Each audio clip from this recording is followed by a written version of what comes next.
What sort of IELTS do you need for your HCPC registration? Or do you even need to provide any English language requirements to get your HCPC registration and work in the UK? If these are questions that plague your mind, then you found the right video for yourselves, because in today's video, I will be explaining exactly what you need to be doing. But before we move ahead, let me just introduce myself. So my name's Nikita and I work in the UK as a physiotherapist, and I release videos weekly about working in the UK, securing a job, completing your HCPC registration, and even potentially settling in the UK with your family. So if you are interested in any of that, do not forget to like, share, and subscribe. But also, if you haven't followed me on Instagram, I release daily content about living in the UK on there. So definitely give me a follow on Instagram as well. And my handle is physiotherapy in UK. But essentially, what I am going to do in today's video is I've made a video in the past about IELTS, TOEFL, and everything related to HCPC regarding English language proficiency tests. But in today's video, I'm hoping to take that a step further, answer some of the questions that popped out as comments on those videos, and give you a bit more information about the HCPC consultation for English language requirements for international applicants. So let's get right into it. So the first question that I want to answer is more or less something that has been going out as a rumor widespread all over the internet, is can you use your MOI, which is your medium of instruction being English, from your university? So whether that's your bachelor's or master's degree, if you are an international applicant, say from any country that English from any country where English is not the primary language. So the question that I get asked most frequently over here is, can you use the MOI or should you not be using the MOI? Now, personally, when is the MOI meant to be used? So the medium of instruction being English is meant to be used from a country where nearly 75% of the people are speaking English and nearly your entire course has happened in English. So say for example, I've been living in India and I did my bachelor's in India. However, when I was doing my HCPC, I did not use my MOI because it is common knowledge that nearly 75% of the people in India do not speak English, which is why I gave my IELTS. Now, again, there have been several discrepancies around this, because obviously there are some people who've got their HCPC assessors signing off on their application saying that the MOI was fine, even if they were from India, Pakistan, or Bangladesh. Whereas there have been others who I know personally and have reached out to me on Instagram saying, Nikita, I tried to submit my application with the MOI, but they were not happy with it, and they've given me only 28 days to submit further information, which is the IELTS certificate. Now, personally, I feel that that is a lot of stress to be in, especially if you need to get the exact band scores within the IELTS or within the TOEFL.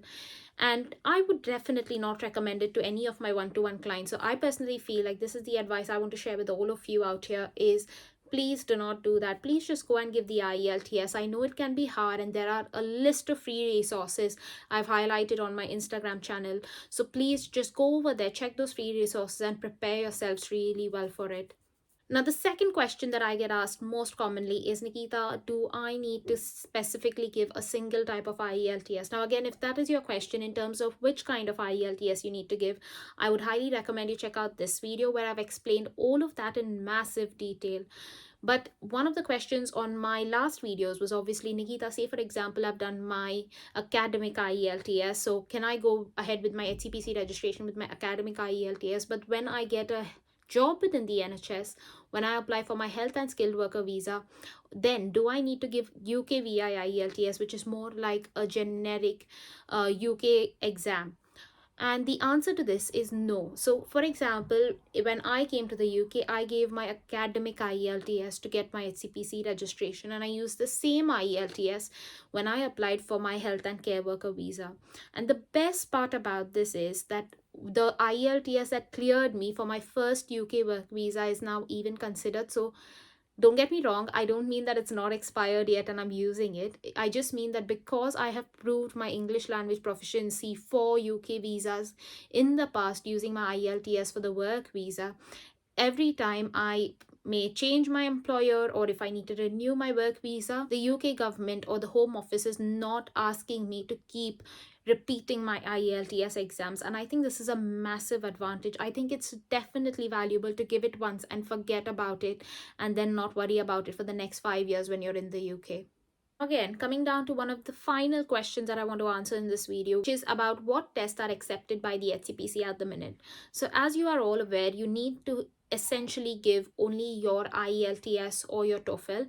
And again, if you want the exact banding and the scores that you need to achieve, I would highly recommend checking out my previous video about it, and I'll leave the link for it somewhere above, but also in the description box below.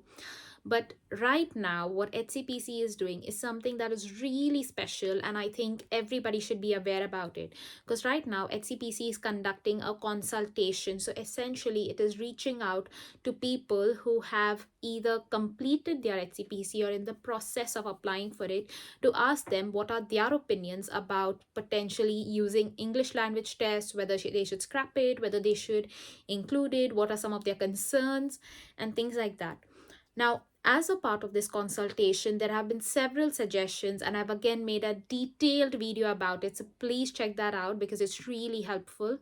And to be fair, I think there are only few days for this consultation to close, because this consultation closes on the 19th of January, which is Friday. However, what I want to highlight is one of the major parts of this consultation is thinking about what additional tests HCPC can include so that an international candidate will be able to prove their English language requirements as a part of their HCPC application. So as of right now, only TOEFL and IELTS is being accepted. However, they are looking at opening it up to more further tests. Now, we do not have a lot of information about which tests are going to be included, so I cannot share that with you.